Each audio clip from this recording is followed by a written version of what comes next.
Mr. York? Present. Would you please stand for the pledge and remain standing?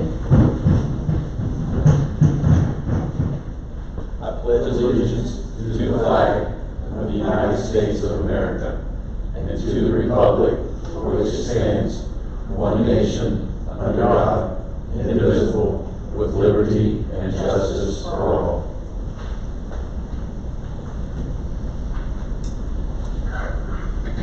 Father in heaven, we are very grateful to you.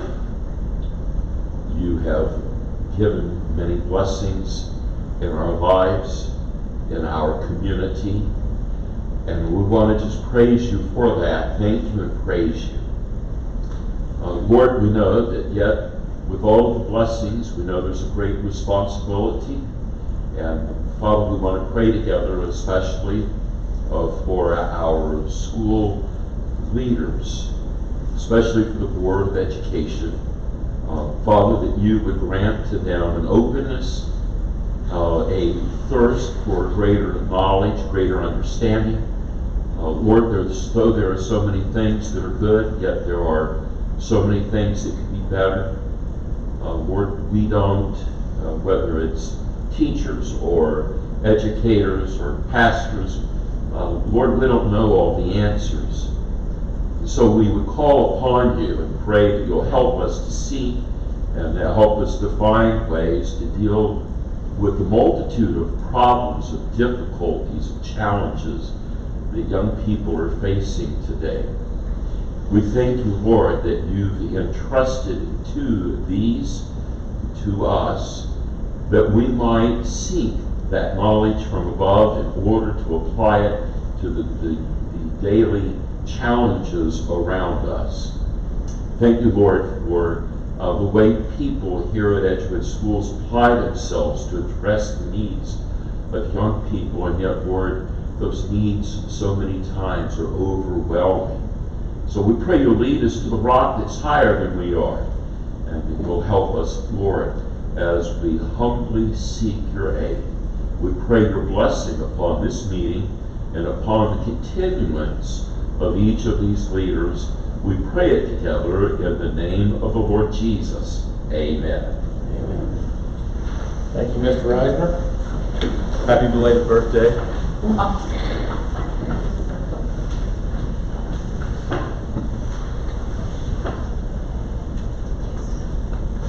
At this time, I'm going to look for a motion for the approval of the board agenda. So moved.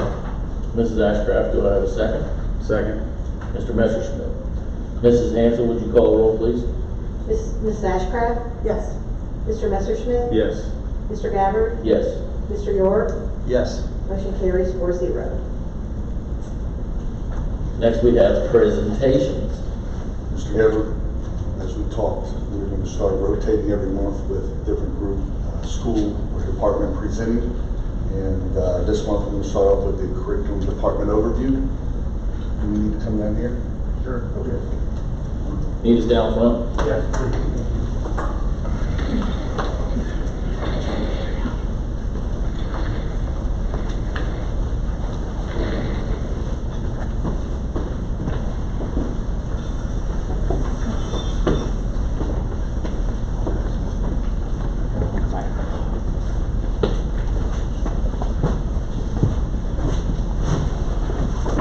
Look at these now.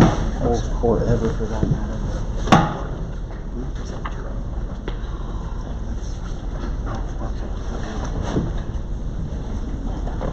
So I appreciate your time tonight to give me an opportunity to show a little bit of the work that our team does in the curriculum department. It's a rather large team when you really bring it all the way down to our teaching staff and all of the other paraprofessionals that we have at Edgewood to make our curriculum department go. What I'm going to do tonight is just give you more of an overview or a macro level view of our department rather than get into the weeds. Curriculum can tend to be a non-exhilarating topic if you get too far down into things that people don't always maybe understand as well as they could without more time. So having said that, I'm going to jump right into this, and we got about maybe 6 or 8 slides I'll go through. These are our major initiatives that we have for the school year. Some of these have remained the same for a couple of years, and others have we put them on here this year, maybe last year. I know the evidence of social emotional learning we put on this year. So those are high quality instruction in every classroom. Positive behavior interventions and supports in all buildings. That is PBIS. For those of you might have heard that acronym, that's what it stands for. Building-wide literacy plans in all buildings. That can be a bit of a challenge. It's a little bit, I won't say easier, but the pieces are there for it to be a little bit easier at the elementary levels because kids are learning how to read. You get to the secondary levels and they're reading to learn.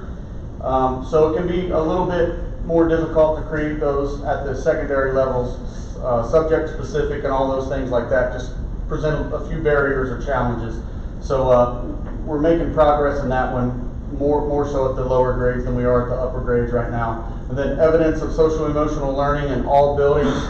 Our new department there has done a splendid job at implementing a lot of things that I think are helping students be a little bit more capable in the classroom by addressing some of the things that they deal with these days. So that's our major curriculum initiatives right there. By the way, what I put in your hand are, it's really, there's going to be a link in this slide that's those. That information is not really in here except for a link. Those are 3-year goals for our department that I thought might be helpful for you to just have. But none of that's in here. So when we make decisions in our curriculum department, and this is pretty much district-wide, this goes for anyone that works with me in my immediate department with me, or our building administrators, and it really kind of stretches down into our teaching staff as well. You hear the term all the time, OIP. What that really stands for is Ohio Improvement Process. You hear OIP in schools all the time. What that helps you do is follow a decision-making process right here where you identify needs, you research based on evidence-based strategies, and there are a lot of them. Plan for implementation, find out where we're at, how much knowledge of this particular topic does the staff have, how much legwork do we need to do, all of that type of stuff. Implement, monitor. We use a lot of rubrics for the programs that we try to implement here to gauge our success or progress along the way. Examine and reflect, and then if we have to, bring it back through the cycle again. I put this up here because we, years ago, I guess maybe right before I came, Miss Beckett was working with SST 13, and it was a real helpful systems coach named Holly Sampson. And she was sent here by the state for some reason that I really don't know, to help us grow in a certain area where we had some deficiencies in. We liked the work that she was doing with us so well that we kept her because she coaches us along in all these things right here. She communicates with ODE in Columbus, stay up to date with new initiatives. We pilot a lot of things that we don't really have to be working on yet to try to get ahead of the game. And she's the one who helps us understand this OIP process. And then anyone who's been around education for a while, you know, no one ever likes to mess with the CCIP. That's the Comprehensive Continuous Improvement Plan. CCIP gets touched by a lot of people to make sure that we're doing what we need to do in the eyes of the Ohio Department of Education. I put that, so this little link here is what you're holding in your hand. She helped us a great deal make a 3-year plan for our curriculum department. That's all those goals in there. And I didn't want to talk anymore about the department without at least saying that's our relationship with Holly Sampson, SST 13. She's located at Hamilton County Education Center, right there off of the Hamilton Avenue exits where their whole department is. So I wanted to put that up there so you can see it, so you see how we function overall. The next slide is this right here. So this is another state-driven initiative.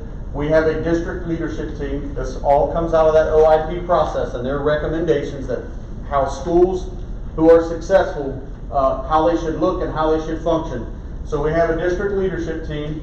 It's been very, very difficult to have this in the last couple of years with COVID and the pandemic and all of the absences.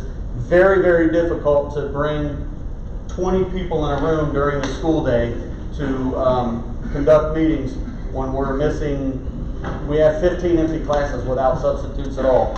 So sometimes we haven't been able to have these at all. If you'll notice, the arrows are going both ways. The district leadership team has members on it that are comprised of each building's leadership team. And usually that is a representative, like an intervention specialist, a general education teacher in the classroom, and sometimes maybe even up to 3, depending on the building. And then, of course, at the bottom, this acronym here stands for teacher-based teams. They basically look at data every time they have a meeting based upon where they think their students are showing the most achievement gaps or deficiencies in their learning. So that's what our teams look like here. We function in that, I think, fairly well, if not better than most schools that I know that do this. And then finally, another slide I wanted to put up here. So we put an arrow on the whole child right here because I think now maybe more than ever, and I haven't been teaching as long as some people in this room, but now more than ever, I think the whole child is becoming more and more and more important. It's not just about the books anymore. So this is another state-driven model, multi-tiered system of support. You can't see this here, but that says social, emotional, academic, behavioral. When you address all 3, you're help contributing to the development of the whole child. I simply listed these over here because it's all the people and departments in our district that help us accomplish what we do. The teaching and learning department, special services, technology department, social emotional learning department, gifted services, building administration, and of course our teaching staff and support staff.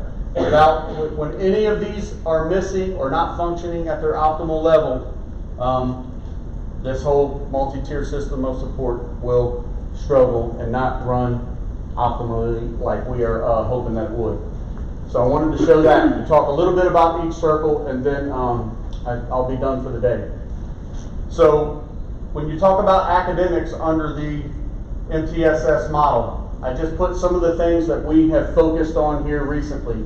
We did this, I guess I'll go back to Miss Beckett again, 6 or 7 years ago. We really put a high premium on test blueprints, which shows what's going to be on the air test for our students, on curriculum maps, making sure that they were completed, aligned to standards according to what the state says, item analysis, which is just printing out test results and finding out the questions that are most frequently answered wrong, so then the teachers can go back and reflect and find out maybe why. Best practices, What Works Clearinghouse, you can actually look that up online, has a lot of research-based strategies and teaching ideas for students. So what we felt like was we kept reaching about a 75% proficiency rate on our state test, which means 75% of our students got a 3 or higher. 3 means proficient. It's a 1 through 5. So if you get a 3, you're proficient. We were showing about 75%. We kept feeling like we were hitting a ceiling, and we were thinking, what more can we do besides those things? And we started to function on some of this stuff. Access to effective teaching materials. Making sure that our kids and our teachers have the absolute best that we can provide for them here at Edgewood. I only put this in here now because it's been such a challenge during the pandemic. There is a high correlation between staff and student achievement and attendance, or with attendance, staff and student achievement as it relates to attendance. It has been very, very hard because we can't get the most important people into our buildings the way that we want to. And it is, we're just eager to see the outcomes of some of the test results and stuff that are going to take place here in the next month. But I didn't want to put this list on here without talking about that. Some of these things here, this is a universal screener that was never in place. A few years ago we were looking for some data and we realized not one third grader in our district had taken the same universal screener more than like 2 times in a row, much less a whole grade level. So now every K-3 student takes that, and it is it's a universal screener that tells us where they are as far as their reading scores are concerned, or their achievement in reading. Building literacy plans, I mentioned that earlier. We've really worked hard on making sure we know what our universal screeners are, what our strategies are. There's evidence of all of these. If you need to see any of them, you can email me or any of our principals. This is, I hate to say it's like educational stuff, but 5 Big Ideas of Reading. Sunday, that's a program that we've implemented this year. Integrity, I don't know why that, we've implemented this year. Science of Reading, book studies. A new math program. Success Maker, that's another universal, well really they spend 20 minutes 3 days a week on it in order to show improvement. Curriculum coaches, gifted services, one-to-one technology. A lot of our ESSER funds help us with that. And we always have, there's actually a link to this, but for the sake of time, I won't click on it. If you wanted to see that, we can provide that for you too. It's called a Reading Tiered Fidelity Inventory. We do it every year with the literacy team from every building. And we rate all of the categories that this Reading Tiered Fidelity Inventory tells us that you should be effective in order to have a good reading literacy program in your building. It takes a while. This is like a 3-hour-long inventory that we take once a year and compare it to the years before. So this is the rubric that we use to gauge our effectiveness if what we're doing is working. Learning walks, we usually do a lot of those. If I'm being completely candid, we haven't required any learning walks this year. Now, our principals are visible, they're in the classrooms. What I mean by a learning walk is they actually walk in with an iPad and we have certain look-fors like teacher clarity, feedback, student engagement, different things like that, so we can gauge how much of that is happening and at what rate it's happening. We haven't really been able to do that just because of all of the pandemic issues that we've experienced, just for time's sake, but we have data in all the other years on that. So that's the academic side. Behavioral side, we have gotten common language this year thanks to our SEL department noticing early on that we would see this a lot, but we wouldn't see it consistently. Be responsible, respectful, be safe, hashtag together. We would see it in bits and pieces, but it was scattered, and they have ensured that we're using it and it's common language now. We realized that it wasn't as clear as we thought when we were going to bring in someone from Hamilton County, and she met with Mr. Caesar, and she's like, I don't really know what your PBIS language is. And he's like, well, of course you do. And she took us to all the different school websites and signage, and she said, which one is it? You guys are everywhere. So we shared that up, which is for PBIS, that's a huge initiative that you're supposed to have. And we do another inventory for that, just like the reading one, another rubric to gauge our success or lack of in that area. And then I want to show this too. So this little pyramid here, a lot of times you'll hear it called response to intervention, RTI. 80% of your schools should be receiving interventions that are working for most students. So all of the interventions that you do in your school should be working for 80% of the kids, whether that be behavioral interventions, academic interventions, doesn't matter what it is, if you do it effectively. It's really hard to have good Tier 1 instruction. It's not as easy as it sounds to make that happen. When students are struggling, they move into Tier 2, and about 15% of the kids, it says right here, who are at risk for academic or social failure due to behavior challenges. It could say, it's worded differently for the academic side. This all falls under this whole system here, by the way. And then finally, 5% of your school are going to need some pretty intensive interventions. It's not a lot, but if you do this well, that 5% doesn't seem like as much heavy lifting as it could be. So, but it is hard to do the 80% well. It sounds easy, but it's very difficult. I want to talk a little bit about our SEL department. I mentioned the common language that they have. There's another link in there, and again, for the sake of time, I'm not going to click on it. Ohio Department of Education does have standards for social and emotional learning. A lot of people don't know that. They think it's for math, social studies, science, English. There are standards that they are working through and implementing and making sure that they're continually becoming familiar with. We have a social emotional curriculum that we are trying to integrate the best we can. I say there's been some bumps in the road here and there, but we're implementing that during some of their library time. Hope Squad. help me explain that. I want to just say like suicide prevention is that, and we have student liaisons that help lead that. Yeah, that's implemented at the middle schools and the high schools, and it is it's not strictly just suicide, it's a prevention group where you can talk about any of the problems you may be experiencing, from anxiety to self-harm to just needing somebody to talk to. And what's nice about that is it is student-led. There are ambassadors in each school, 12 to 15 each school, that are monitored by staff members, but the students actually run it. It's almost kind of like a peer mentor group. Yeah, I saw the pictures in the high school. I think you got the group of students who are mentoring and things. Yeah, looked real good. I saw it today, I think. The SEAL groups, we do a newsletter every month. I just put a picture. Mr. White has provided dog tags to the SEALs, and it stands for Social Emotional Academy Leaders. Yes, of leaders. And it's a real cool group. He meets with them, I think, twice a week in all the buildings. And in our newsletter, they're all kind of flashing their new SEAL dog tags. They're kind of putting the whole feel to it with those. Mr. White does a great job with that. Student referral forms, they have developed this for the teachers because teachers didn't know how. They knew they had a student who potentially needed some services from this department. How do we let you know? They created a Google Doc or a Google form where they can submit, and then they have like an intake process where they screen them and figure out exactly what it is that student might need. None of this existed before this department, not in the way that it does now.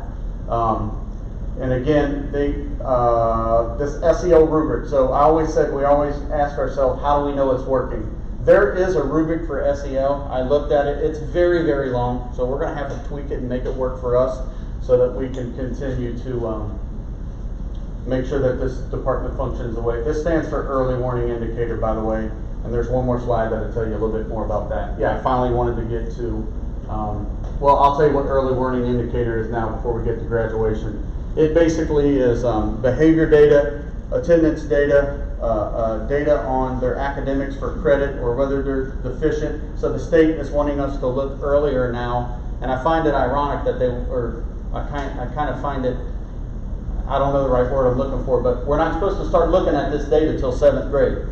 Well, we know good and well if we would give some of the names of the students who are showing up on our early warning indicator tracking, we go ask a 1st grade teacher, they would say, well, of course, they were struggling with the same stuff in 1st grade. So we feel it necessary, and our elementary principals have started early warning indicator sheets for even the younger grades to try to catch it earlier to see if we can intervene before they make it to 12. This EWI is really a 7 to 12 initiative, but we've carried it all the way down to kindergarten basically. And then finally, the last slide. Honestly, when I put this up here, I thought about Mr. York because I know this is what he hangs his hat on. This is the ultimate. This is the ultimate goal. The other slides, if you don't do them well and they still make it across, then somehow they found their way. Or if you do them well, the bottom line is they got to get here. I put our graduation rates up because I'm always pretty proud of those. This is an A according to the state. It says not rated right now because none of the report cards are receiving ratings because of the pandemic. A 94 and above on your 5-year graduation rate is an A, so we typically usually get that, and we really hover right there. A 90, it's a 90, I think it's a 94 on that one as well. I have to go back and find the data because I didn't put it over there. But anyway, that's a B. So we always usually have an A and an A or an A and a B.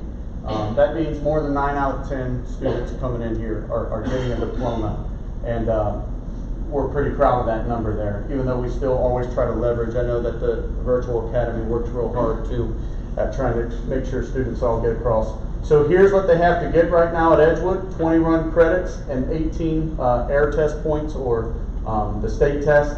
There are alternative pathways. You can get an industry credential like ServSafe. It's a certificate to help students get jobs in the food industry, basically, right, Mr. Caesar? That's an example of one. ACT remediation free score, they got to get I believe it's a 22 or higher in math and English, and then, or they can enlist in the military. And if they do that, those are alternative pathways that will allow them to receive that diploma even without all of those things at the top. So now, class of 23 and beyond, it changes. So that's going to be this year's juniors. They still need 21 credits, They only have to pass those 2 tests with proficiency. And then we also have what's called Diploma Seals now. There's a choice of 10. I believe they gotta have 2 is the new rule. One of the seals, for example, is a community service seal. Another one is a citizenship seal. Another one is an enrollment, like a military seal. Another one is a biliteracy seal. So trying to create enough options for students to be able to utilize their gifts and talents to get across that finish line. And ultimately, yes, it's graduation, and if we can get our kids to do one of these 3 things: enlist, enroll, or employ. Can they enlist in a post-secondary institution of some kind that'll help them get a trade or a degree that'll help them get a job, enroll in the military, or be an employable citizen that can go and exhibit the job skills we try to give them here at Edgewood. So I know I try to talk as quick as I possibly could. I know curriculum's not, like I said, it's not exhilarating. That's my last slide. Do you guys have any questions or comments that you might want to ask me about any of the stuff that I threw up? Are we using Rise Up in the Rise Up's program that Butler Tech uses with their people? Kids can get 10 or 12 seals out of that. That's pretty quickly. Is that the same as like ServeSafe? Yeah, talk about it, John. So Butler Tech is actually using the Rise Up and the ServeSafe credential that's done through class down there. The Virtual Academy is actually using the FEMA First Emergency Response Systems. They earn those 12 points as well. So the kids that are not in the Virtual Academy are going through the Rise Up program, and then the kids that are in the Virtual Academy use the FEMA. The reason why we use the FEMA is it's online, so it's a continuation of their online schooling that they use, and then also free. Also helps. And then the ones, like I said, that are not in the Virtual Academy that aren't really credit deficient, but they're really struggling getting their 18 points. We identify them early in the process and have them use the Rise Up program. So that's the industry credential that you're talking about there. So, guys, I'm sorry. Somebody got their hand up. I've got some. Sorry, Mark. Go ahead. No, go ahead. 21 credits. We had the option of adopting the state's lower 20 credit. Did we decide not to do that, or what's the thought there? I mean, my personal opinion is, well, there's a lot to what you just asked. I'm fine with the 21, and I can probably guess why it got there, because we want to try to keep whatever standard of. I think it had something to do with facilitate this pandemic stuff that's been going on. Yeah, we went to 20. We're temporarily at 20 right now to get. All right. Yes, but so to answer your question, yeah, Yes. they can get out with 20 now. When we Gotcha. get back to normal, it's Yep. going to go back to 21. Yeah. Yep. One of the things you put on the slide up there earlier is you said you didn't have access to effective teaching materials. What is the reason for that? No, it's not that we don't have access. We wanted to ensure that, I'll give you an example.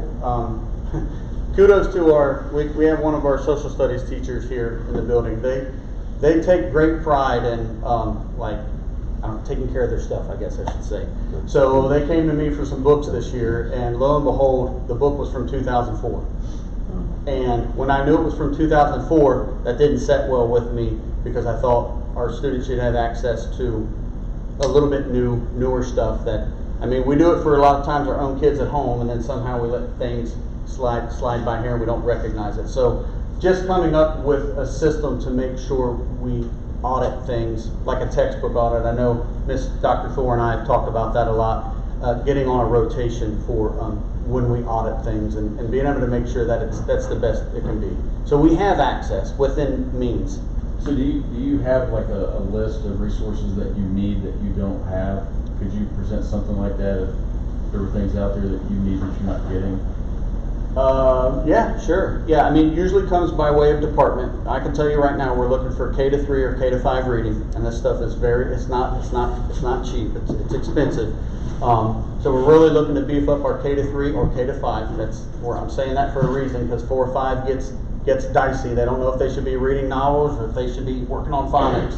But you know, it's things like that we know we're in need of.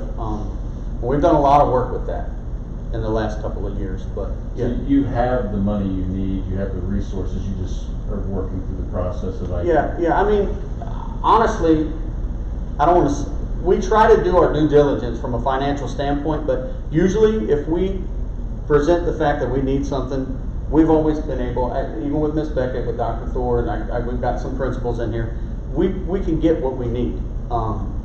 We just want to make sure there's a process. Like I said, we have rubrics for all the other stuff, knowing that every building and all the teachers has the latest, greatest cutting edge stuff. So like, yes, we get it. I don't want that to sound like when we present something, we've been told no. I mean, honestly, we're usually told yes, which kudos to everybody. And that's involved. why I was asking, I Yeah. wanted to make sure you had. Yeah, what you needed. yeah. My last question, and you may not have, this isn't to ask you a question that you don't have an answer to, and if you don't, that's okay, but you presented up here that in the 4-year plan that less than 94% graduation rate. What is the biggest obstacle that's keeping students from graduating in 4 years? And if you can't answer it, I can understand, but just generally, what's the... Here's one answer that I know that the other Mr. Fussnecker has been really adamant about, and maybe Ms. White, if I misspeak, you interject here.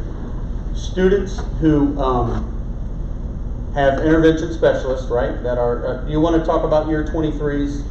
Yeah, sometimes we have students who have a higher level of need that aren't on a 4-year graduation path. Those students also make that number. So it's not always just they're not graduating. They can further their diploma and stay for some additional support, or maybe go on to project-like research. And those are things as a district that we're okay to take a hit on because that's what best affects students, right, to be prepared for high school. So those numbers hit. In some years we have a higher number of year 23 students than we do other years. There are other districts that we know, they have tactics, techniques, relationships, whatever you want to call it, with outside vendors, where they do their absolute best to, as quickly as possible, get those students in those types of organizations so that that doesn't take a hit. I would rather get the students what they need and keep them here to make sure they can get the skills necessary that they need and take a small hit on that. Honestly, that's one of the reasons. And sometimes, and Miss Patty, you can attest to this, we hunt for kids. We find them all over the country, man. Like, she'll be like, well, this kid's in Alabama, this kid we found over in Nebraska. Like, once they enter into your school in the 9th grade, once they enroll, if they don't officially unenroll and get their documents or their transcripts to another school, it's in your numbers. You can't get rid of them. And I know this sounds like kids have a unique way of evading stuff to not have to, you know what I mean? So I would say those are two primary reasons. I mean, if kids come to school every day, man, they're going to get that diploma. We got good teachers, we got good staff, good support, and our community's great. How many year 23 kids do you have? It varies. What do we have now? It varies. We have a higher level. About 11, I think. Okay, we got 11, so every 3 is a point. We got 300 kids in a graduating class on the high side. So 3 kids, that's one of them points right there.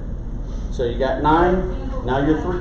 We have probably 3 aging out this year, so I have 22 students age out of services, 3 that will age out at the end of this year. We have 2 more that have applied to continue each 20 years. Yeah, every one of those 3 kids is 1 percentage point. If you have the large class of 300, usually we're somewhere around 250 to 290. So that attributes to it to a great deal. And you know, we're willing to have these conversations to make sure our kids get what they need, rather than, you know, go for a number and then students don't get what they need. Cool, thank you. Yep. I've been told by districts that they don't do that. Kids on my caseload, oh, we don't do that. Yeah, oh You yeah. don't? Yeah. I think you have to. There's districts out there say they have 100% graduation rate too. 105. Yeah. Yeah. So Kevin, Item 4 materials, are those textbooks or what is that? Those were the American History textbooks from 2004. So how'd you get off the 8-year cycle? Pardon? You used to be on an 8-year cycle, right? Yeah. What happened? Money. Money? It's usually, it's not available at this time, so we just keep stretching. You should have bought them in 12, right? Yeah. Yeah. And then you buy piecemeal, you buy some used ones, and you're able to stretch it for 2 more years, and we're good stewards of material. I pride ourselves in the social studies department that we take good care of our stuff. But sometimes we just, and government was another one where it was 10 or 11. 2000, and we stretched it by buying some used ones 2 more years. It was Yeah, just- so they have all new government in history, right, this year, so, so that's part of the question Mr. Messerschmidt was talking about, making sure we're aware of this, getting them all rotation. Scott, back up where Mark was talking and it said, one more, I think. No, one more. Staff and student attendance, and you said we can't get the people we need in the buildings. What did you mean by that? I just mean that is strictly there just because of the pandemic.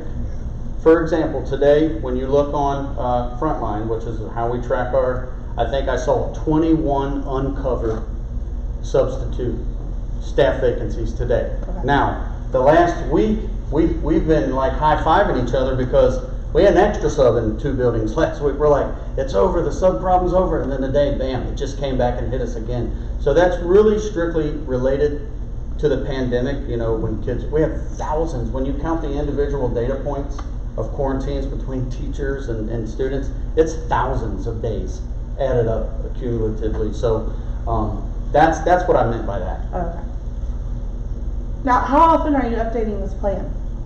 'Cause Well, you said you're keeping Holly Sands At involved. the end of the year, we'll reevaluate that. So this comes out of the CCIP. There's a thing called decision framework. They now call it one needs assessment.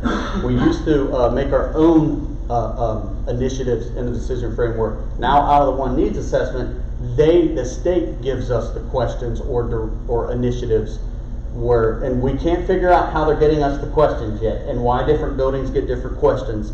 We do know that this year they're not switching them. The questions and the one needs assessment are staying the same. So what we're going to do is go back and visit that 3-year plan that you have there and see what we've been able to accomplish, what we haven't, and if any of it needs to be tweaked or changed. So really at the end of a year, our goal is to be able to update a 3-year plan. So and like- the CCIP does that for us. So like there's some new dyslexia stuff coming out this summer. Yes. You'll update that Yep. and then. We think we have include part of that. the answer to that. So Mrs. White's been working really, really hard with neighboring districts and some of their special services directors. We are looking at a reading program for K-5 that if we would get it, you've heard of Dibbles, right? There's a company that runs Dibbles called Acadians. It's not really even called Dibbles anymore. It's called Acadians. Dibbles is the original company and they couldn't play in the sandbox together. So now they broke up and Dibbles has Dibbles 8 and it's going to have an automatic screener. Basically, they said if you click the button on the administrative level, it will also provide the screener. What grades have to be, well, eventually all students K-12 have to have added. Upon request, next year's K-3. Yeah, K-3. So that's going to be an immediate need, even if we didn't enhance our reading program. That is probably going to have to be purchased so that we can make sure we screen the kids. So we have all these assessments, all these initiatives, all these inventories, all these things that are gauging us. What are we doing to make sure that we're on target? Like, is everything up to date? Are all of our curriculum maps up to date? Do we have, are there other reading, is there math people who aren't getting the books they need? So Where are we curriculum at? maps. Is everybody teaching the same curriculum in the elementary schools? That was the plan for redistricting, is that every, every 3rd grade teacher is teaching the same thing? They should be. So I'll give you another example where I put curriculum coaches right here. What I would say is maybe one of the biggest gurus in the state, Dr. Michelle Walker Glenn. We get her services through Hamilton County. Just today, in fact, I think she might have been working with Ms. Stover and helping build those maps. She's math. Math for the map, for the curriculum maps. Because she asked about math or math. You said math. You said map. Maps for math, because you were asking. Maps about for math, Yes. okay. Michelle So, usually focuses on map, right? yes, Yeah. yes, she does. So, Yeah. yes, they are. I have Okay. seen them on our absence list, getting the PR in district, professional development in district, and so curriculum maps really are, it's an ongoing open document that's worked on all year, and especially at the end of the year, to make sure that there's some vertical alignment. So in essence, yes, it is, as much as it ever has been. Mr. York can talk to, or he could probably attest, there's some challenges with that. You know, if he would give me a directive as a teacher to say, try this in your class, that's easy. I can go try it, I can see if it works, I can get back with him and say, hey, we're canning that. If it works and I gotta bring it to my department, that's a little bit bigger. If it works and I gotta bring it to the whole grade level, that's bigger. Now you gotta bring it to all the buildings, that's bigger. So you go from driving a little sports car while you're teaching your own class to turning, you know, a Titanic while you're trying to move a district. So yes, we are, but it's always ongoing, and that's a difficult process, but yes, we are. And you can find them online. It has the absentee, like, I don't want to say absentee, like the COVID, Mm-hmm. with teachers being quarantined and all that, has that affected the ability to do those? 100%. We just got back to it, because usually they want to do it during the day, so we would get a sub for like 2 people and let two people that, number one, want to do the curriculum maps. And you don't want people in there that don't want to do it. They might specialize in something else, right? So you have curriculum people that like it. There's just no way when you're begging for people to cover classes and say, oh, by the way, well, 2 of them's going and there to do a map. You just got to survive on that day. So is that something that your department steps in and does if the teachers can't do it? Is that? I don't think anybody in this room is capable of building a K-12 math map. I mean, it's right. I mean, I can't build a calculus map. I can't build a trigonometry or an advanced chemistry or AP biology, right? Like, so you got to get specialized people. Like, if I need a biology map, I'm going to Ben Johnson, right? Because he knows about. Okay. So The last 2 years has really put a huge burden on doing anything. Is there like anything that you need from the board to be able to get?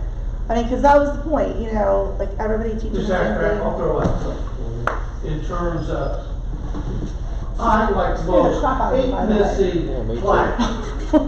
I hate missing class. Mhm. So if you would, you know, let us do it over the summer, Mhm. bring us in for a day or 2 to do the curriculum map, so I didn't have to give up classroom time. Mhm. You didn't have to get us up, pay me the wage to come in, and you can agree on the price, but bring us in over the summer, do the curriculum map. That's to me a better alternative than trying to find subs you can't find to cover my classroom, but I would agree with that. So is that like, so if we did them over the summer, Mm-hmm. No one wants to. no one wants to? Usually, I have a very hard time getting people to work over summer. I mean, it's a great idea, Kevin. Well, it sounds like- I totally you would agree. get some teachers who would say, Yeah. I'd much rather do it in the summer. If you give me a month, it's June 10th, I'll be there, and if you're going to compensate me. You're exactly right. It's just hard to get people Yeah. to come in the summertime. We to work. could leverage into it. It would help, right? But you're right. Mhm. I It would agree. help. There are some people that would rather, you know, I mean, a good content-specific person, they could tweak a map in 2 or 3 days because it's already there. They just have to make some adjustments, maybe add some activities. So if they did them over the summer, they would be good for the whole next year, like? Yes, They really yes, would be. yes, But there's not enough professional development during the school year to. correct. That's correct, yeah. Okay. I mean, it would help, yeah, for sure. So, We do that. EOCs just came out. We had a chance to look at those and what the results have. End of course exams, we're just now starting into testing season, right? Oh, you have tested? Yeah, okay. We got they have their results back already. Now we have some 3rd grade from earlier in the spring, or in the fall, the 3rd grade tests that come out, but we're just now kind of starting in our, what we call spring testing season. Okay. The numbers were better than I What are you doing thought. in December? We did, Yeah, high school, some of the yeah, in makeups. high school, we did the makeups for the students that had to have their second Yeah. attempt at tests. And that they look good, bad? Their second Not attempts, necessarily man. good. Huh? There were our students that were struggling, that were probably enrolled in virtual academy or receiving other students. I'd say they might have been about the same as they were before. Yeah, we had some that were able to successfully pass the test, but not the majority. We did have a couple in virtual academy that reduced their score enough points to get that 18 points, and now they're not having to do the alternative pathway, but they're still credit deficient, so we're working through all the credits. So in our world, we kind of tell them, hey, the hard part is over finishing with 18 points. Now you can focus on your credits. Yeah, the scores will be better with this upcoming spring season just because we've been here more compared to last year. The bad part about last year's test that we got the results like that you just saw the graduation rate on, there's test results on that same report card. If you had, say, 15 kids that couldn't find a way to come in and test because of COVID and didn't want to come in and risk their health or whatever, those are 15 non-test takers that count against. And remember, every 3 is a point. So if you got 15, there's 5 percentage points you didn't even stand a chance at. And I think we had some grades where as high as 25 didn't test. So that's a lot of points. That's 8 or 9 percentage points. If you get 100, you're not getting over 92%. If everybody got a 3. So this year is going to be better. Kids are back to a little bit of normalcy. Everybody's going to test, and you know, you asked what you guys could do for us. I know that he mentioned a specific answer. For me, it would just be try to give us just give us a little patience and grace, and we'll get there. You know, we're working, and I think we can get it done. There's a whole, I'm sorry. Go ahead. Oh my gosh, what's your hand? I can't see and I can't hear, so I'm sorry.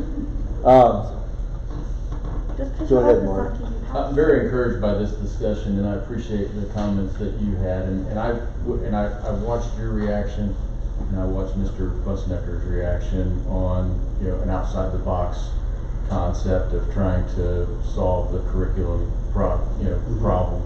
If this is something that the ETA and yourself would like to have discussions about, I would really be interested in having more conversations around this kind of stuff, because I think it's worth investing in, and I think it'll help us and it'll make us better. So that was just a comment that I had, and I do appreciate your comments.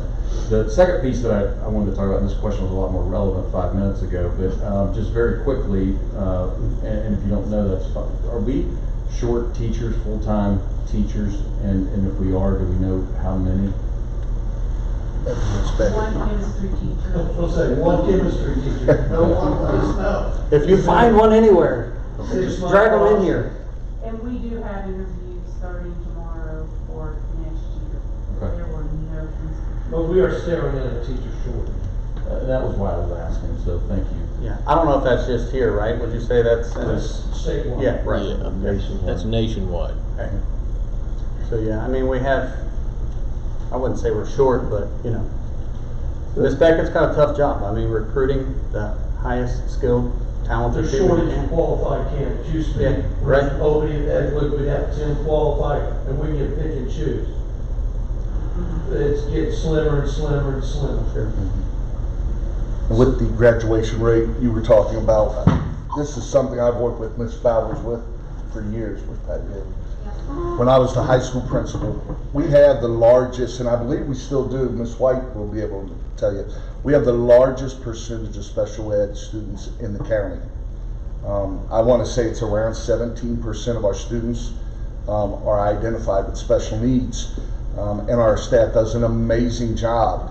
And because of that, some of those students will stay beyond, you know, at 19 years, 20, 21. And unfortunately, and I don't know how this happens, I've argued this as far as I can argue.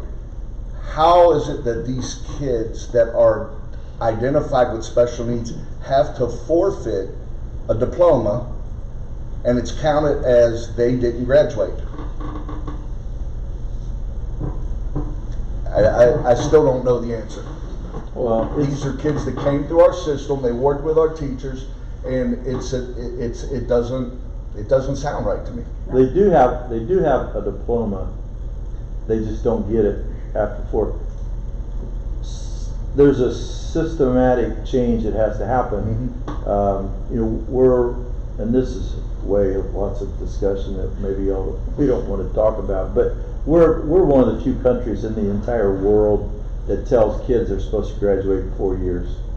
I mean, the rest of the world doesn't do that, but we in the United States that's our standard. You gotta graduate 4 years. That's not the case other places. So those kids get a diploma, they just don't do it within the guidelines of what we've decided we're going to say are our rules. The other thing I was going to say is, you know, our kids have to have a certain number of points to graduate, and when they get a 2 on the EOC, that is okay in terms of them getting credit, but it doesn't give them as many points as they need. There's a real trick to that. If they get 2s on everything that they are supposed to take, they don't have enough points to graduate, so they got to get a 3. Well, the 3 hurts. Retesting them to get a 3 hurts the district's numbers. The child has already gotten a 2, and they're okay in terms of the state saying you've got credit for that class, but by the way, you don't have enough total points to graduate from high school. So we have to go back and test them again to try to get a score of 3 on the test. That goes down as a hit for the school district every time you retest a kid, even though that you don't have to, but you do because it's better for them to get 3 instead of 2. So there's all these nuances that are really crazy that the legislators have worked into our system. I was going to talk about this when a little bit later, but there is House Bill 529 on the floor right now, unless they've thrown it out in the last week and a half, that is going to require Mr. Johnson to submit his lesson plans June the 30th for the coming school year. How ridiculous is that? But that's out there. That's another rule, another thing that we're going to have to think about, which hog-ties these guys from being creative, addressing the needs that happen in his classroom on a week-to-week basis, because maybe he has to stop for a minute and go back and teach something over again that he sees kids aren't getting. No, you can't. You already submitted your lesson plan for the year in June. So we have people who have absolutely no idea what they are doing. I hope there's a legislator in here running for something, but they have no idea what they're talking about, making rules because they have a pet project that they want to see supported, and they're requiring us to do it. So I feel like Moses or somebody crying out in the wilderness, but it's been this way for 40 years, and it continues to be that way. It's getting worse, actually, and the only way is us, Thomas Hall needs to come here and listen, and then take it back to Columbus so he can represent somebody. But anyway, I've said enough. I'll get him here. I'm getting here. Oh, I know. He was a student of ours long time. He's a good fellow, and he listens. I'm afraid Thomas will run into the political wall when he gets there, but that's part of what everybody deals with. I guess the thing, when you go back to that little triangle, Scott, and you got that 80%,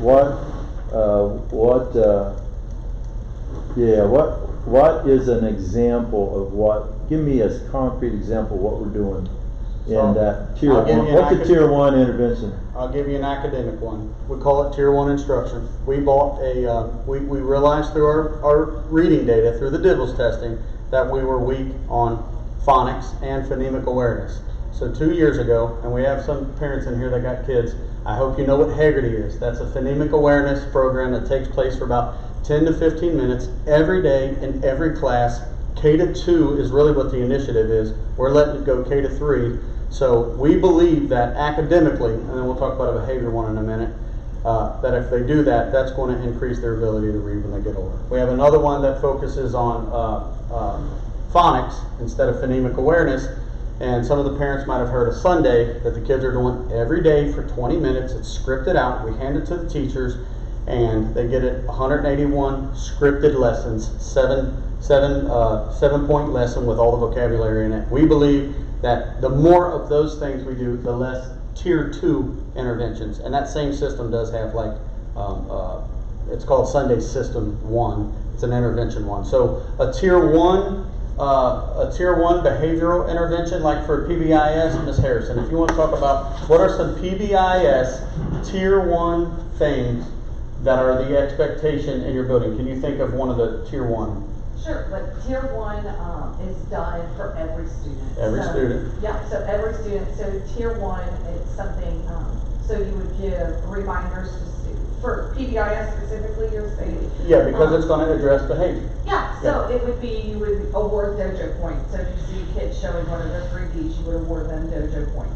So that's kind of like a tier 1 intervention, like, because you're trying to point out the positive. And 80% of the students you're hoping will respond yeah, so to they that. would respond to positive dojo points Right. going to the dojo. Some don't card, care, things most like- do. Some Right. do not. Just reminders, changing of the seats, things that you would just, a typical teacher would do inside her classroom without outside help or without having to contact parents. Just the typical things that a teacher does on a day-to-day basis. There's an expectation for a certain amount of points per week. Yes, that so they're they supposed have to to have get. 125 per quarter. It was 175, but we realized that was pushing it a little much for the students. But they are supposed to have 5 points a day, so 25 points a week, which is. So that's a behavior example, That's a possibly. behavior example. A tier 1 intervention for an academic behavior would be like giving the students extra time, giving them, oh gosh. I've already giving them a covered you on that. ruler if they need some, Yeah, just yeah. giving them some extra tools. Again, you're not giving them specialized instruction, you're just giving them extra things to level the playing field. Those are done Thank you. in the classroom. How long are they gonna leave that not rated, do you know? Like, is there a plan? We haven't heard. They don't tell you anything till I feel like a kid checking the report card for in the mailbox back in the day to see if you went to the next grade sometimes. Like, the retakes that he was mentioning, they just showed up on the report card one year and we had a retake. And honestly, the report card just under it, they're not gonna get the A's, B's, C's anymore. It's gonna be, there's language now, on track, off track, approaching on track, like they've switched the whole thing again. So, you know, teachers are smart. You give them long enough time to figure out the rules, man, they'll get good at it. And when they become good at it, they switch rules on. So, What if those people who keep switching the rules, like, actually let the rules go? let them work. Yeah. And then did something to help? Yes. You know, that's an idea. I know the report card pretty well, and it's been the same for about 6 years, so I hate to see it change because now I'm going to have to restudy and reacclimate. And it's still fairly the same, but it's enough changes to give you a headache. Yeah, but every year we have students that meet the graduation requirement in 4 years, and they're counted as a non-graduate because they're students with special needs. And they met every single requirement. You know, like my colleagues who do the same thing I do and deal with kids who are special needs or in foster care or have accommodations, whatever. Edgewood is like the top ranked among them. People move here for our special education We've heard that department. before, yeah. You know, where they say like Ross has one special needs student or something. That's because they don't do what they're supposed to. I'm not saying anything about Talawanda, but whatever. I can't hear you. Huh? So I can't hear you. I know. Thank you. Thank you. Appreciate it. Thank you. Thank you, Scott.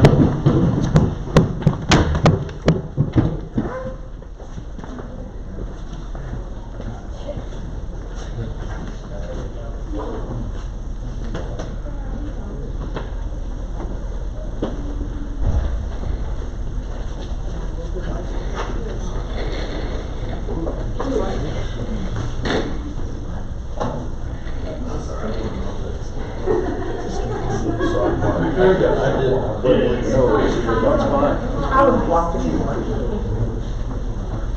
don't my computer come on?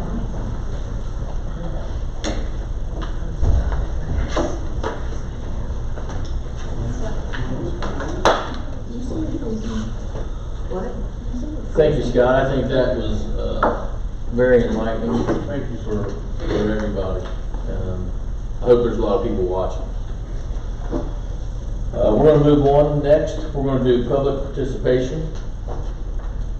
Molly, you wanna come up?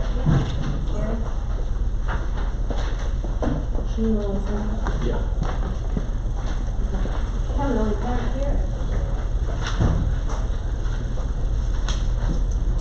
Happy Monday, all. It's Molly Broadwater, 116 West Elkton Road. Is this working? Okay. It doesn't sound like it's working. Now, is it? Maybe. I don't know if it is. Well, maybe. Okay. Let's pull it out. Okay, there we go. First of all, I do appreciate the presentation this evening. I look forward to future presentations. Specifically, I would really like to learn more about the social emotional learning aspect. Dive a little deeper in that, since a lot of the COVID funding went to that specific portion of the program. So I would really like to learn more about that. I know the district is currently without a communications director, but I still feel the need that we need to make sure we're making timely updates to not only to parents in the community, but also to our staff. For example, welcome Ms. Hansel.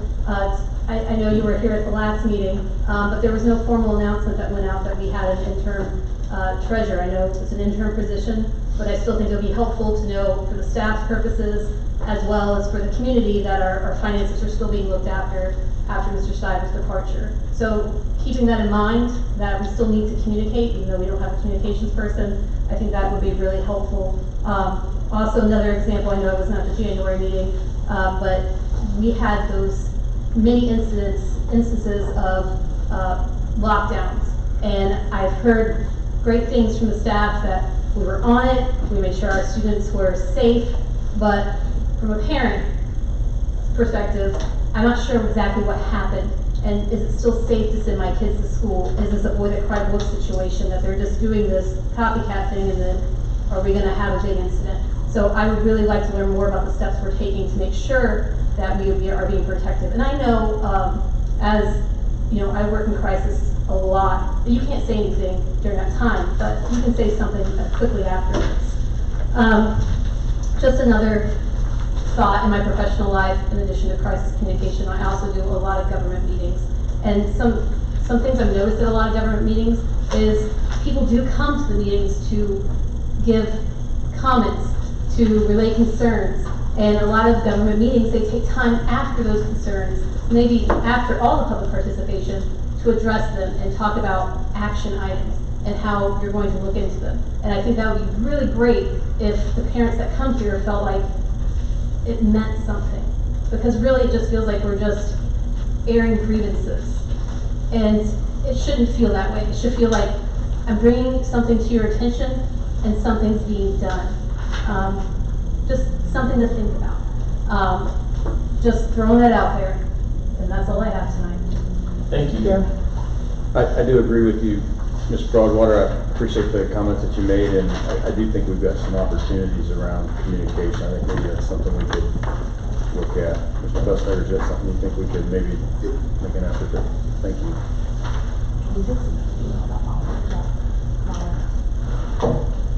Next up, we have treasurer items. Mrs. Hansel, please. Thank you.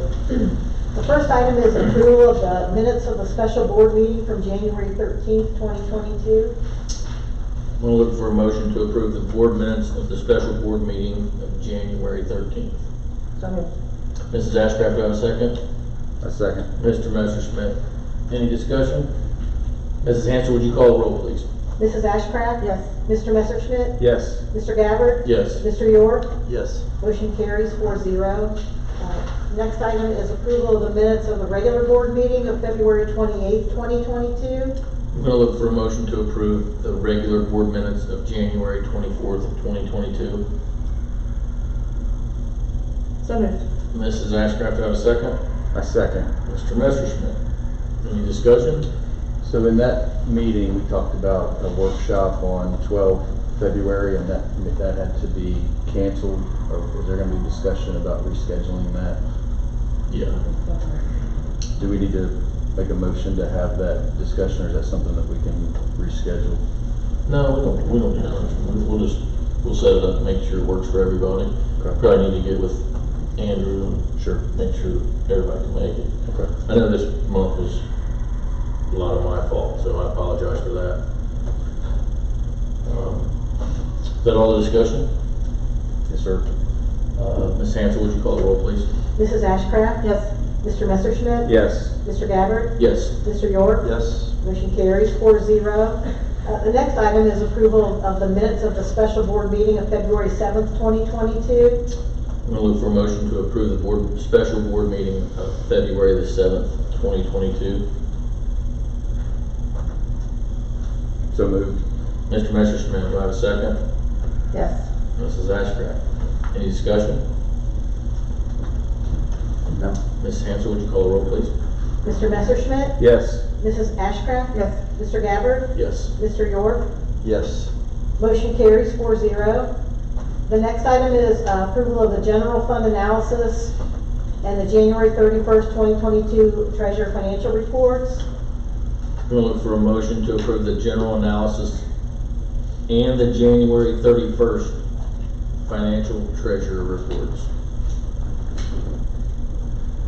So moved. Mrs. Ashcraft, do I have a second? I second.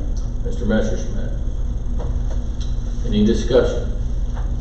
I'd just like to add that I put a report in, very timely, I might add, and I updated it this afternoon, so I stuck another new one out there today. But I put an enrollment report in the file because I think it's important for you to know what our enrollment is from month to month. And then today I just added open enrollment for this year to it so you can see how many kids, like for instance, we were talking about grade 23, we have 11 people in EMIS in grade 23 as of January 31st. So it's timely, it's important. These are the people we get paid on. They changed the state foundation formula to we just get paid for the people that are here now. You don't have all the other lines of open enrollment in, open enrollment out, people here and there. If you're here, we're gonna get paid for them. So anyway, I added it. I thought it was important to know. I do like that. Thank And you. there's a couple, Appreciate you doing that. couple years in the past too, so we had fiscal year 20, 21, present fiscal year, and then a projection for next year. Thank you.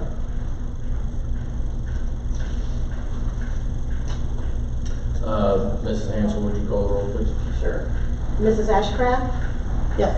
Mr. Messerschmidt? Yes. Mr. Gabbard? Yes. Mr. York? Yes. Motion carries 4-0. The next item is an E-rate consulting contract. This is nothing new. We've had it, at least I know last year, but we have a company that helps us with our E-rate application, and we just need to approve the contract. They get paid on a portion of how much E-rate funding we get each year. Tell us what E-rate is. Oh wait, never mind. I need a motion to approve. Mrs. Ashcraft, do I have a second? I second. Mr. Messerschmidt. Now let's. Sorry. So E-rate is the money we get to support technology. Okay. We use it for infrastructure. We use it mainly for sort of programs. Everybody pays into the E-rate with their phone bills and whatnot. And then they give it back to schools and libraries. So I read something in, From me. I read something in there that the minimum cost of this was $500. There was something in the language in there. What is approximately how much money does this cost?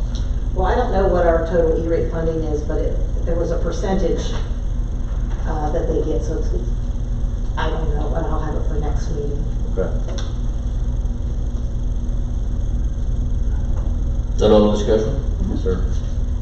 Mrs. Hansel, would you call the roll, please? Mrs. Ashcraft? Yes. Mr. Messerschmidt? Yes. Mr. Gabbard? Yes. Mr. York? Yes.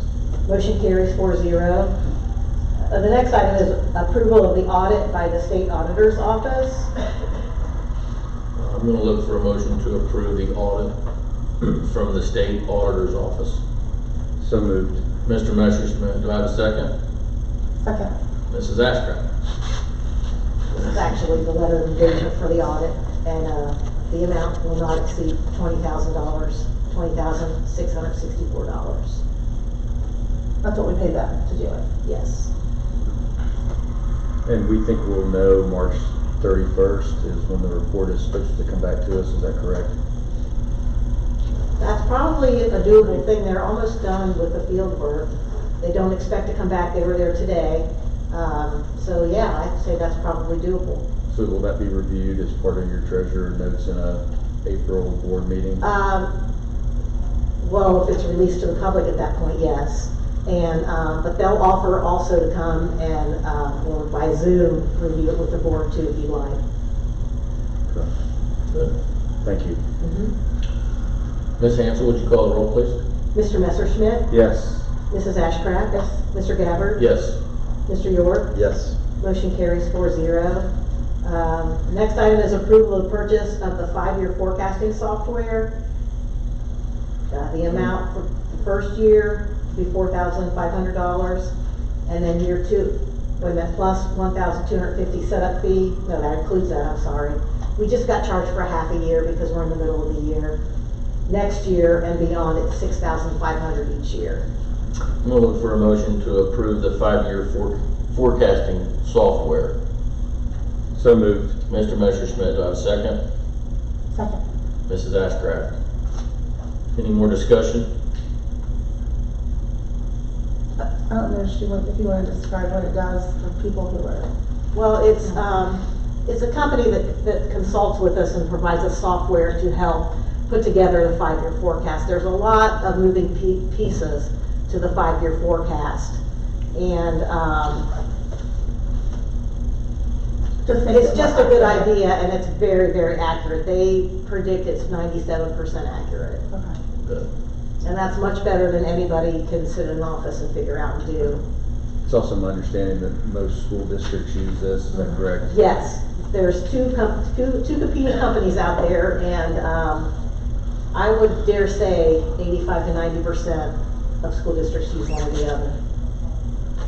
Do you guys use it, Tom? Yeah. Any more discussion? Mrs. Hansel, would you call the roll, please? Mr. Messerschmidt, Yes. Mrs. Ashcraft? Yes. Mr. Gabbard? Yes. Mr. York? Yes. Motion carries 4-0. And this last one is Mr. Thomas's item. Where is he? There he is. Left. Butler County easement resolution.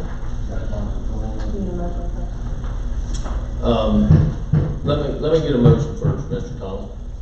Let me get a motion to approve. I guess we're here to approve the Butler County easement resolution. Do I have a motion for that? So moved. Mr. Messerschmidt, Mr. York, be the second. Discussion.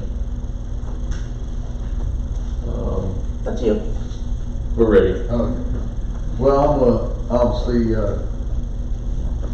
introduce a few people here and then turn this over. Okay, this is Mr. Greg Wilkins, and he's the head of the Butler County Engineering. I don't know the FUBA, the president or whatever, but Greg's been a great guy for a long time for Butler County Engineers. I appreciate you coming tonight. Steve Gordy? Yes, Steve's with Time, guys, and he was the one when we built the project out here that laid all this out, laid the retention ponds out, so on and so forth. He's been with Edgewood, or not been with Edgewood, but we've known him probably for about 15 or so years. He's worked with us on a few different projects, but his expertise is obviously in the lay of the land out there. And then you all met him at the last meeting. So I told you that, well, I'll end it with that and let you guys go ahead and ask your questions. Thank you.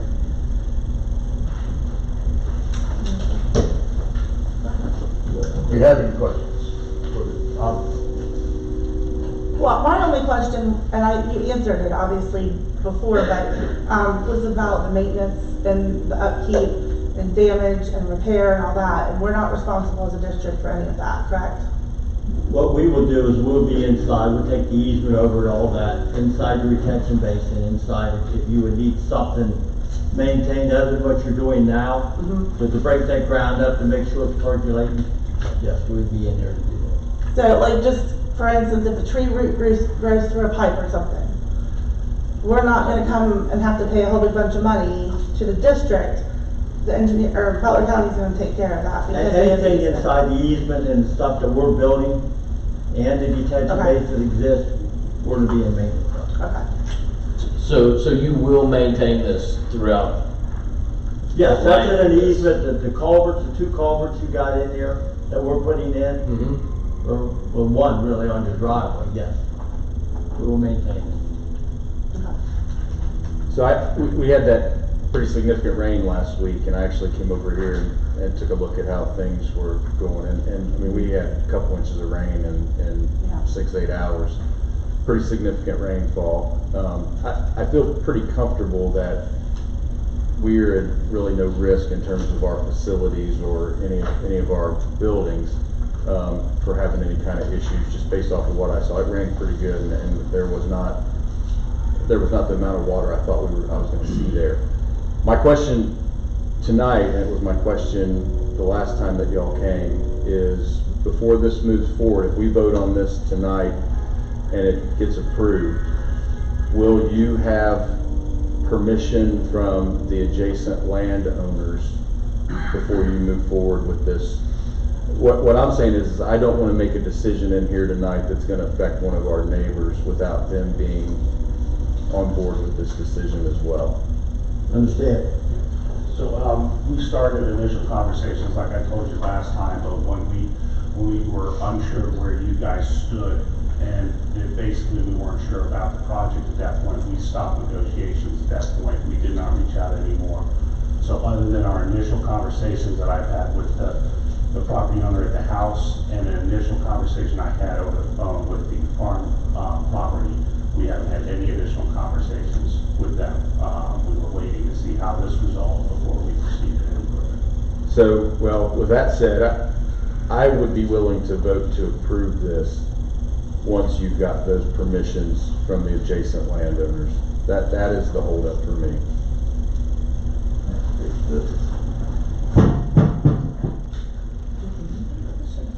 I'll let you say. The adjacent landowners that we're gonna have to obtain easements from, they're gonna be, well, some of them we will, some of them we won't. The farmer we will, or that property. The adjoining property, the house on the corner, I don't think we require an easement for that, just a temporary easement. So it'll be, well, what we're getting into is kind of a chicken and egg situation. This is critical. If the board doesn't approve this, we won't have a project.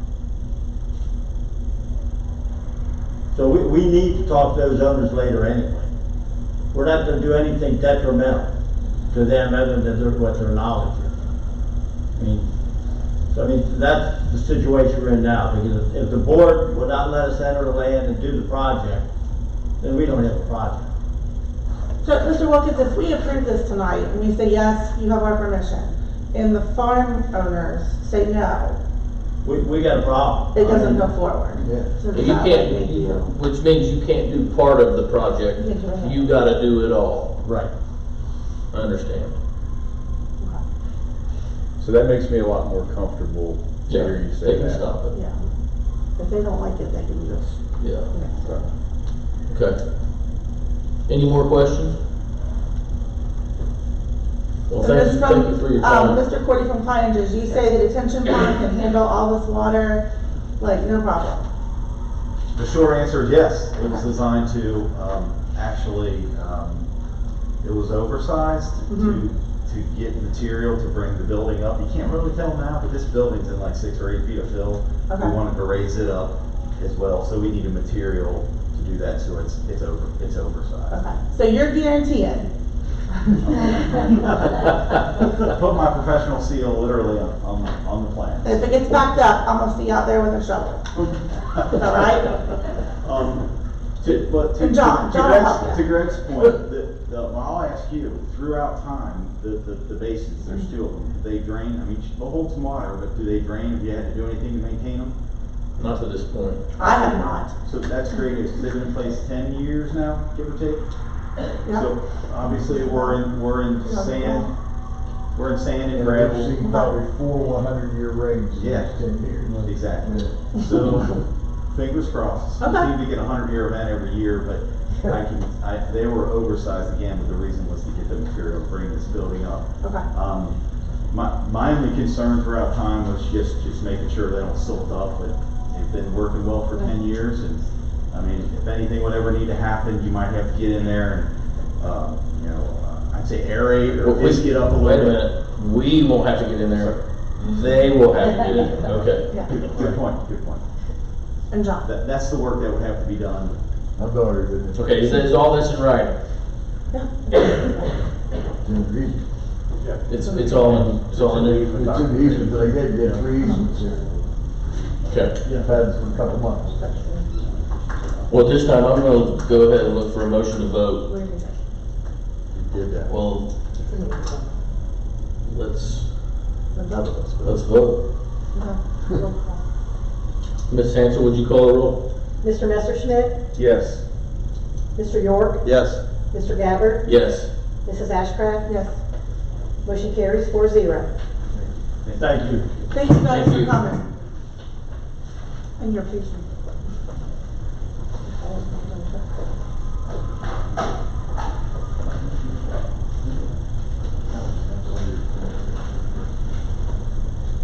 Next, we have superintendent items. Mr. Fussnacker? Mr. Gabbard, I only have 2 items tonight. The first item, I'll be looking for a motion to approve a field trip. I'm gonna look for a motion to approve the leadership conference field trip. So moved. Mr. Messerschmidt, do I have a second?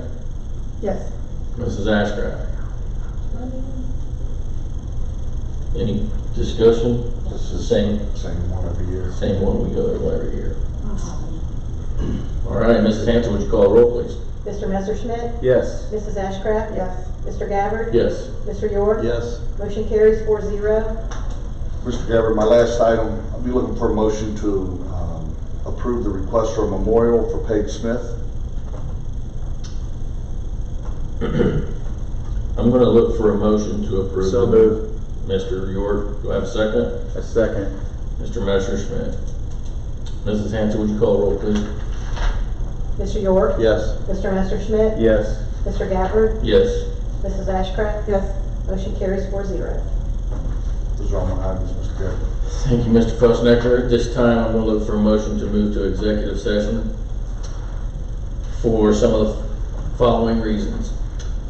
To consider the appointment of employee, dismissal, discipline, promotion, or demotion, or compensation of a public employee or official, or the investigation of charges or complaints against a public employee, and to discuss specialized details of security arrangements.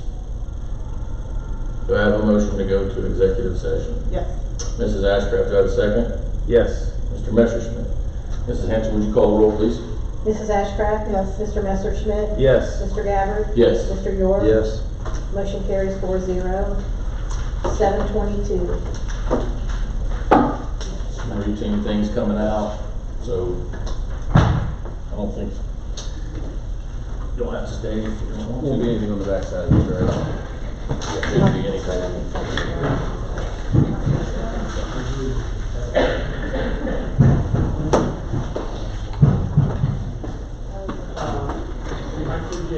Molly.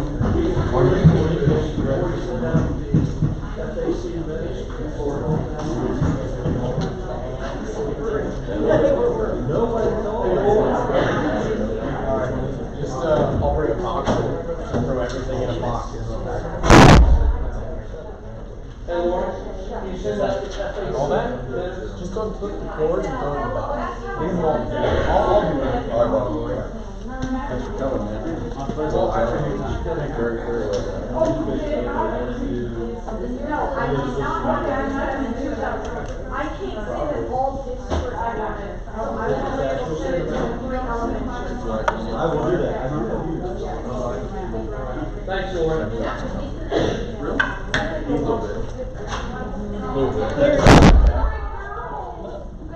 No, that's your phone. I didn't know if you wanted it. Might not be.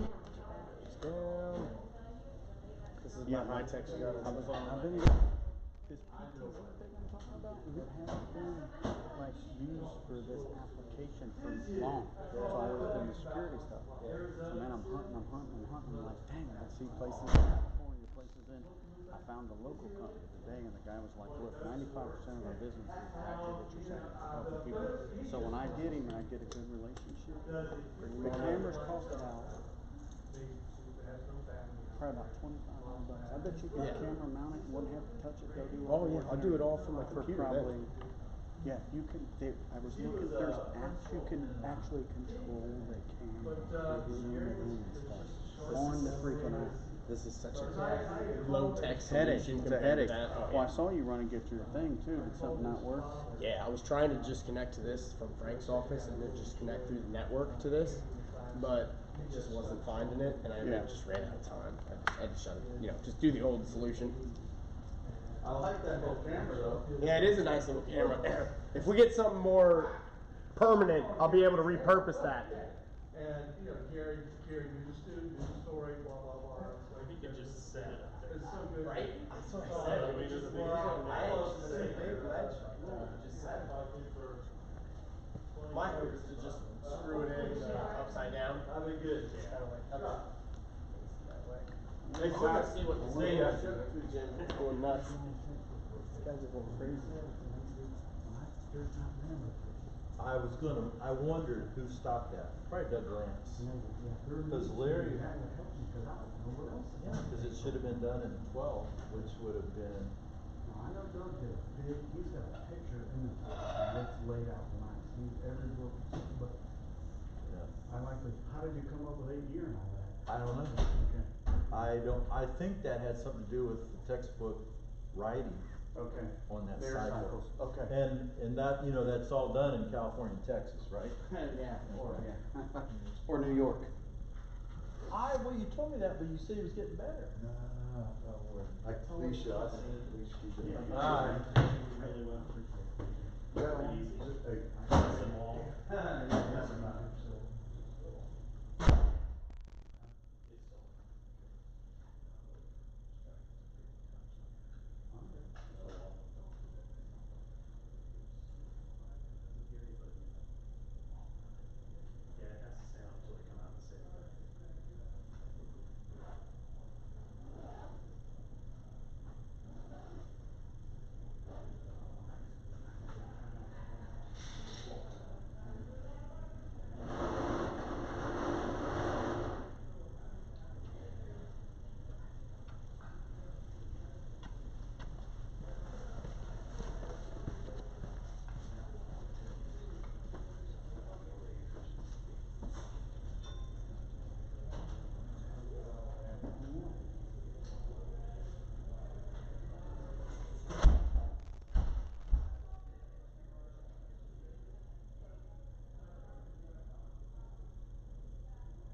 that we were still working, quite frankly.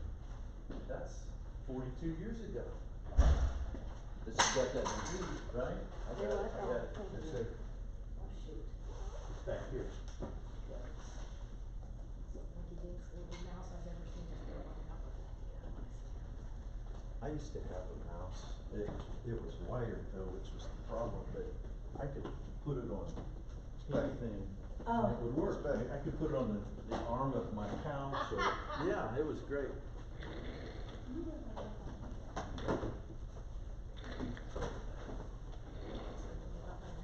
Come on, yeah, we're on.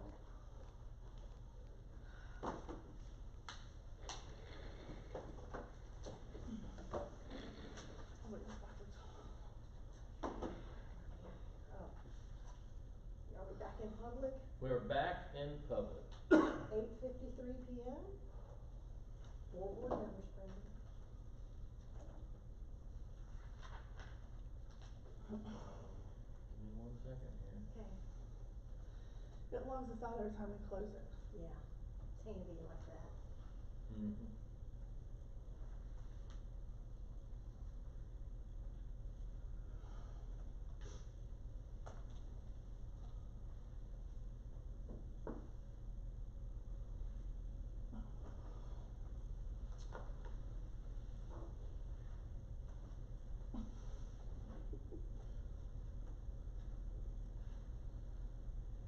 All right, we're back in public, and next we have personnel items. And I'm looking for a motion to approve the administrative, certified, classified, exempt, and supplemental nominations as amended. Amended? No, that's not right. As presented. As presented, I'm sorry. So moved. Sorry.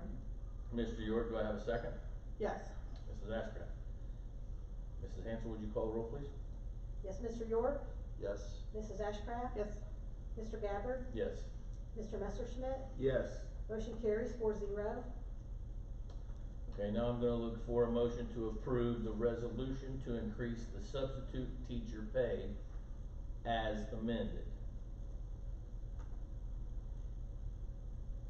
Right. Correct, from 105 to 125. Yeah. Yes. So moved. Mrs. Ashcraft, do I have a second? I second. Mr. Messerschmidt. Mrs. Hansel, would you call the roll, please? Mrs. Ashcraft? Yes. Mr. Messerschmidt? Yes. Mr. Gabbard? Yes. Mr. York? Yes. Motion carries 4-0.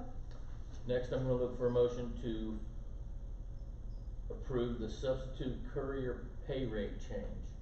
So moved. Mrs. Ashcraft, do I have a second? Second. Mr. York. Mrs. Hansel, would you call the roll, please? Mrs. Ashcraft? Yes. Mr. York? Yes. Mr. Gabbard? Yes. Mr. Messerschmidt? Yes. Motion carried 4-0. At this time, does anybody have anything they would like to share? Mr. York, would you like Real to quickly, start? this is good stuff, it's important. Butler Tech just finished up their acceptance of applicants for next school year, and you heard about the new way that they were choosing their students was a lottery system. Edgewood had 60% of their applicants accepted into Butler Tech. There were 115 of our students that applied to go to the on-campus, and we're just talking about the Butler Tech campus, not the satellites, but the campus. We had 115 kids apply, and we had 69 of them accepted. 60% was our rate, and we were second only to Coleraine in the numbers accepted. They had 60.58 of their applicants were accepted. We had 60%, and everyone else was below us. So Is that just 11 and 12, or is that included 10th grade? 11, 12. 11, 12 programs over there. Okay. Yeah. A lot of really good things going on in the district right now. Lots of very good things going on over there. We've talked about the building of the Natural Sciences Center and so forth.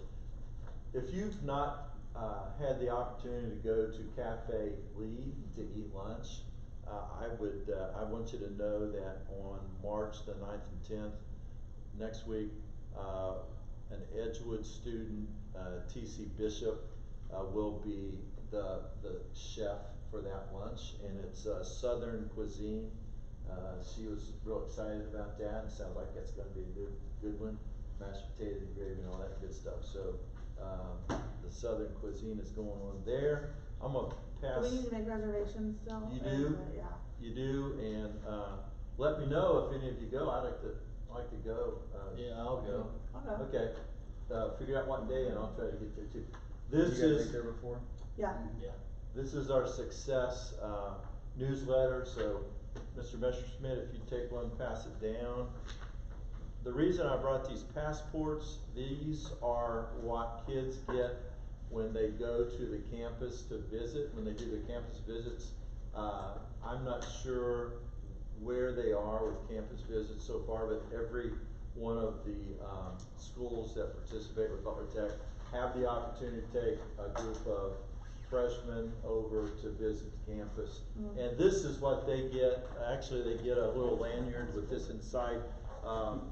But it's a real good explanation of the programs and stuff. And I thought you guys, I mean, if you don't see this all the time, you won't know.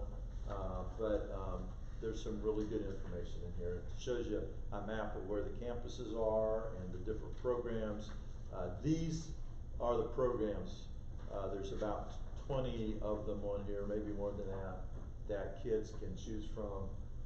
And it's real exciting to see what programs these guys are getting into for next year that have been accepted. So they kind of did something like this for the all boards meeting once, didn't they? Like kind of, sort of. Yeah. Are we allowed to all four go to lunch at Cafe Lane? I see that happen. I don't. Well, it's open to the public, right? All, yeah, it's like going. Well, I mean, like the four of us, if we wouldn't be like violating sunshine law, you know. Well, if you guys decide to go, I'll stay home. I'll stay at work, but well, no, because you ought to go. Three's no different than four. I went to the Dominican the other day, and it was good. I don't know what he ate, but it was really good. So. Yeah. Thank you, Mr. York. Mr. Messerschmidt, would you like to add nothing? Mrs. Ashcraft? I just want to give a shout out to FFA because I haven't done it in a while. We have a great program, Butler Tech, Kelly Weiser. I'll give her a shout out. You know, I had girls go through that program and I had boys in it now. But my girls learned so many things from her and that have moved on in their adulthood. I would encourage any parent to have their child at least sign up and try it. She's tough, but she's tough in a good way, and you know, FFA does a lot of different programs. They were cut a lot of programs this year, and I have questions about that, and I will address the appropriate person for that. But their officer team comes up with a lot of good programs and things for the kids to, you know, get to know each other and community outreach. So support FFA. I do have a spot. So I went Saturday to Ross High School and saw the Coraliers perform, and I want to tell you that it was a phenomenal performance, high energy, very well done. Their costumes were over the top and very impressive. It was I was really impressed. Great job. Okay, thank you. Don't really have a whole lot to add. Maybe just everybody say a prayer for the world, just kind of what's going on, look out for each other, and we'll see you next month. This motion, I'm going to look for, at this point, I'll look for a motion to adjourn. So moved. Mr. Messerschmidt, do I have a second? Second. Mrs. Ashcraft. Mrs. Hanson, would you call the roll, please? Mr. Messerschmidt? Yes. Mrs. Ashcraft? Yes. Mr. Gabbard? Yes. Mr. York? Yes. It's 9:02. Thank you very much. Thank you.